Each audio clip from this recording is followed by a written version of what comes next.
ये जो आप पहले दिन ही कलश स्थापना होती है और पहले दिन ही आपको ये ज्ञान हो जाए कि बच्चे पूछें कि कलश क्यों रखा जाता है, कलश के ऊपर आम के पत्ते क्यों लगाए जाते हैं, कलश के ऊपर नारियल क्यों रखा जाता है, कलश के ऊपर 9 बार मोली क्यों बांधी जाती है, मोली मतलब लच्छा नाड़ा 9 बार क्यों लपेटा जाता है नारियल के ऊपर, कलश के ऊपर जब रखते हैं।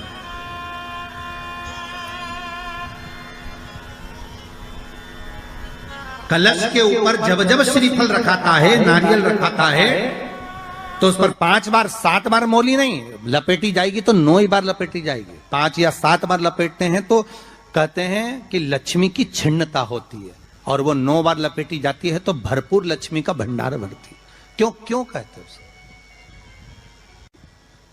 भगवान कुंभ का निर्माण कर रहे हैं, भगवान कलश का निर्माण कर रहे हैं, और भगवान स्वयं ब्रह्मदेव कर रहे हैं कि आप ऐसा निर्माण कर दो जिसमें 33 कोटि देवता स्वतः विराजमान हो जाए। तो भगवान ने उस कलश का निर्माण कर दिया। अब कलश का निर्माण करा तो स्वयं भगवान ब्रह्मदेव बोले, प्रभु इस कलश के अंदर मेरा स्थान कहां है, मेरा स्थान कहां है?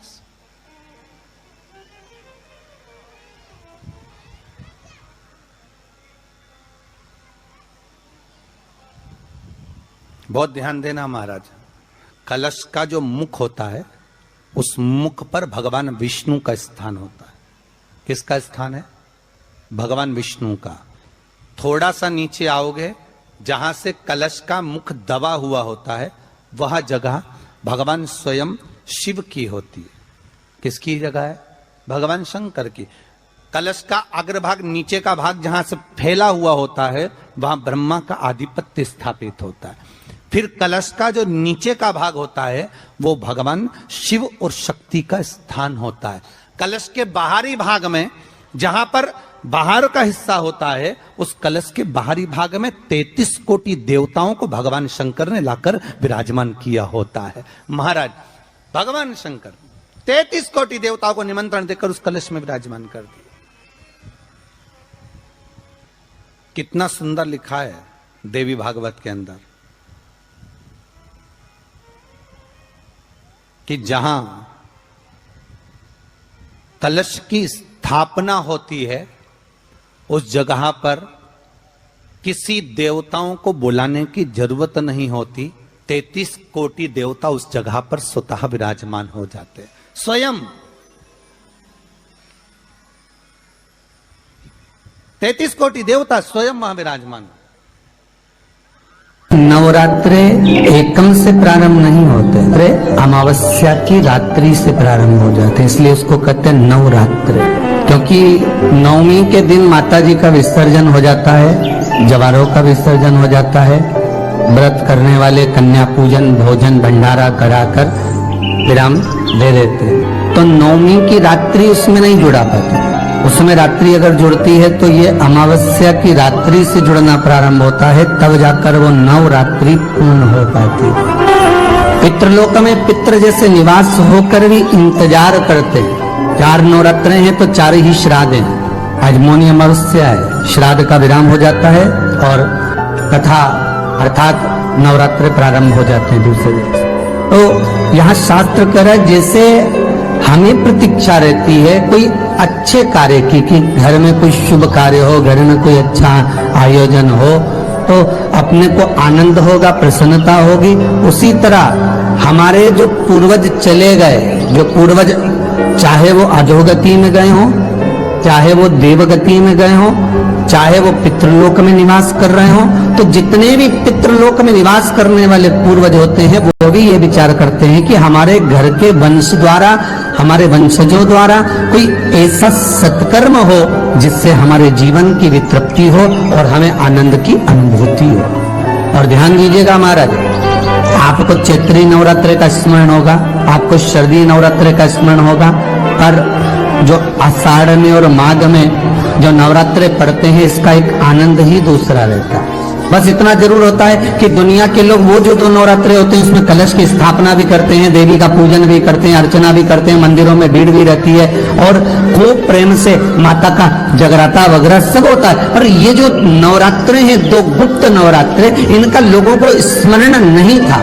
वो तो धीरे धीरे ये टीवी चैनल के माध्यम से कथाकारों ने, वक्ताओं ने स्मरण कराना जब चालू करा, धीरे धीरे बताना, मार्गदर्शन करना जब चालू करा, तब लोगों को ज्ञात होता गया कि कोई गुप्त नवरात्रा भी होता है, उसमें भी देवी की आराधना होती है। ये चारों नवरात्रे अलग अलग अवस्था के हैं, अलग अलग सुख के हैं और अलग अलग आनंद के। आपके घर में पितृदोष है, आपको ऐसा महसूस होता है, तो किसी भी नवरात्रि के पहले जो अमावस्या पड़ती है, जिस दिन अमावस्या रहे उस दिन चावल की कटोरी में एक कपूर का टुकड़ा रख दीजिए, छोटा सा, और कपूर का टुकड़ा रखकर उस कपूर को दरवाजे के बाहर कटोरी में ही, चावल रखी हुई कटोरी में ही उसको पितरों का स्मरण कर जला दीजिए। और जलाने के बाद उस चावल को कहीं भी किसी भी वृक्ष की छांव में पक्षियों के लिए डाल दीजिए। शिव महापुराण की कथा कहती है, अगर मान लो पितृ आपको कष्ट दे रहे हैं, पितृ आपको तकलीफ दे रहे हैं, कोई काम नहीं होने दे रहे हैं, या कहीं आपको ऐसा लगता है कि पितरों का दोष है, तो वो पितृ दोष देवी, अब ये जो आप करेंगे ये कब कर रहे हैं? अमावस्या के दिन आप उसको रख रहे हैं, अमावस्या के दिन उसको रखकर रात भर आपने रखा कपूर के साथ में, सुबह एकम पड़ गई, नवरात्रि लग गई, उसी दिन उसको जलाकर आपने पटक दिया। अर्थात उससे देवी और पितृ इन दोनों का आशीर्वाद जो प्राप्त होता है, तो घर में से पितृदोष समाप्त होकर लक्ष्मी की वृद्धि प्रारंभ हो जाती है, कार्य में सिद्धता आ जाती है। और नवरात्रि में भी देवी की आराधना का एक स्मरण का सुख है महाराज। ज्योत का विधान है, नवरात्रि में देवी की ज्योत लगती है, अखंड ज्योति लगती है, जवारे बुआए जाते हैं, कलश लगता है। ज्योत का भी विधान है, जिसके यहाँ दिया अखंड जलाया जाता है, अगर वो दिए की लो, दिए की बाती अगर दक्षिण दिशा की होती है, तो उसके घर में साल भर में एक घात जरूर होती है। जो दिया अखंड जलता है उसकी बाती का मुख दक्षिण का नहीं होना चाहिए। अगर आपने देवी भागवत का स्मरण कराओ, देवी भागवत को अगर सुना हो, तो देवी भागवत में स्पष्ट किया गया कि पूर्व की ओर मुख करा हुआ दिया, अर्थात पूर्व की ओर ज्योत जो जलाई जाती है वो संपदा की वृद्धि करती है। पश्चिम की ओर मुख कर कर जो ज्योत लगाई जाती है महाराज, वो वैभव को देती है। और उत्तर की ओर जो मुख कर कर ज्योत जलाई जाती है, उत्तर की ओर जो ज्योत का मुख रहता है, वो आयु की वृद्धि करती है, घर में अकाल मौत को रोकती है। दक्षिण की ओर ज्योत ना लगाएं, अगर आपको लगाना है पूरब की लगाएं, पश्चिम की लगाएं या उत्तर की लगाएं।